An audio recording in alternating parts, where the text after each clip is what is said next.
Sex, porn, love addiction is all about self soothing to manage your emotions. It got set up back in the childhood development years. It's just not about sex, it's not about porn. It's all about the repeated use has set up the physiology to crave those dopamine, serotonin, oxytocin, self manufactured drugs in the body. It's impacting women, men, children aged 10 to 75 across all the age ranges, the sexes, the cultures, the professions. It increased exponentially during COVID lockdown and impacting so many lives. The Kairos Center has created the first online comprehensive sex porn love addiction. It's a video on demand recovery program which you can access from anywhere in the world and begin to see identifiable changes just within 6 weeks of beginning this weekly program. Kairos means your appointed time. Isn't it your time to reclaim your life? Bring color back to life without shame. Click the link below and begin your journey. You owe it to yourself and to others. So, Hendricks and Hunt, talking about the mystery of romantic attraction, in their article, Getting the Love You Want, coming out of their book, they talk about during recent years, scientists from various disciplines have studied attraction and romantic love, and valuable insights have come from that research. Some biologists claim there's a certain biologic to courtship behavior that ensures survival of the species. According to this theory, men are drawn to classically beautiful and healthy women who have physical indicators that they are in the peak of childbearing years. On the other hand, women select mates for different biological reasons. Women instinctively choose males with alpha qualities, the ability to dominate other males and bring home the lion's share of the kill. Thus, an aging corporate executive is as attractive to women as a young and handsome but less successful male. Social psychologists explore what they call the exchange theory of mate selection. And the basic idea behind this theory is that we select mates who are more or less our equals. We seek potential partners on the basis of history, similar backgrounds, financial status, physical appeal, social rank, and personality traits. A third idea, called the persona theory, maintains that the way a potential suitor enhances our self-esteem is an important factor in mate selection. Each of us has a mask or a persona. Remember that? The layers, the masks that we wear, the protection that we build over time because of the inner child needing protection. And we tend to show that exterior layer only to those we first meet. Remember the exterior layer? But there's a more intimate us inside there, but always protecting the inner child. The persona theory suggests that we select a mate who will enhance our self-image. There seems to be some validity to the theory. We have all experienced some pride and perhaps some embarrassment because of the way we believe others perceive our mates. How others see them is important to us. Let's delve a bit deeper and let's look at this couple fit, the collusive fit. Graham Armstrong has written an article about couples fit. Let me read some of that to you.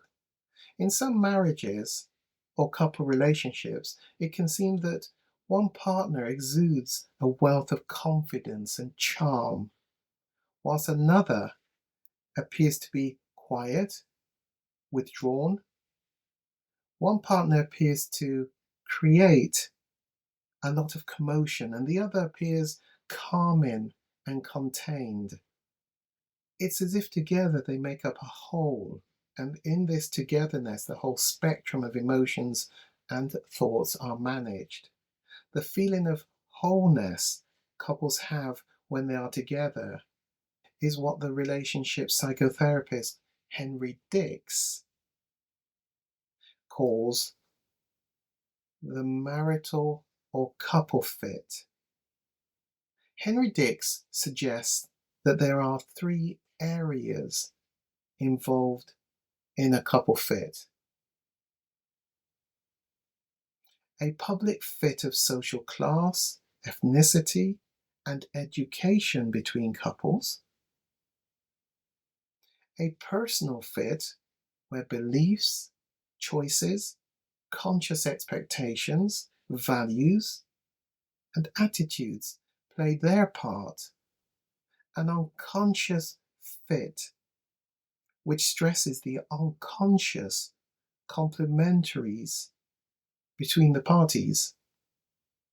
He argues that couples were unlikely to even meet and date if two areas did not fit, and it was difficult for marriages and couple relationships to survive if there were significant differences in two of these areas. The marriage would not be able to contain these wider differences. That's his view, that's his beliefs. Indeed, some of the problems we come across in relationship counseling, he says, are a result of a shift or growth in these areas, creating what appears to be intolerant differences between couples. I think some of us would view this as things like life stage changes. I don't like the term life crises. Life stage changes because we go through life stage changes at different ages, and there's a difference in those stages that take place between men, between women, and often problems arise, of course, when each of you are going through those life stage age related changes at different points and not recognizing what is happening. The task of relationship counseling is often to explore these differences and encourage the couple to recalibrate or refit their relationship. Often we talk about compromise. I rarely use the word compromise in my therapy, but I guess that is what is being called for in couples counseling. So, what does this mean for us as individuals and couples in relationships? All of us hold within a psychological blueprint, Graham Armstrong says. Experiences which carry details about the often unacknowledged stories of our life. Yeah, stuff that has gone into the brain long ago, childhood development, not just at that age, of course, we've grown the child up, but often unacknowledged stories. And some of those unacknowledged stories are deeply in the unconscious because the brain is defending and looking after us and protecting us by, in a sense, blotting out those negative experiences because would be it would be too painful for us to keep carrying those experiences in the consciousness.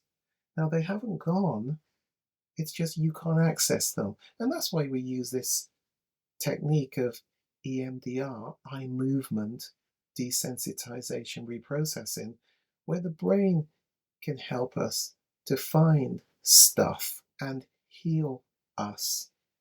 This blueprint contains information we've often tucked out of our awareness.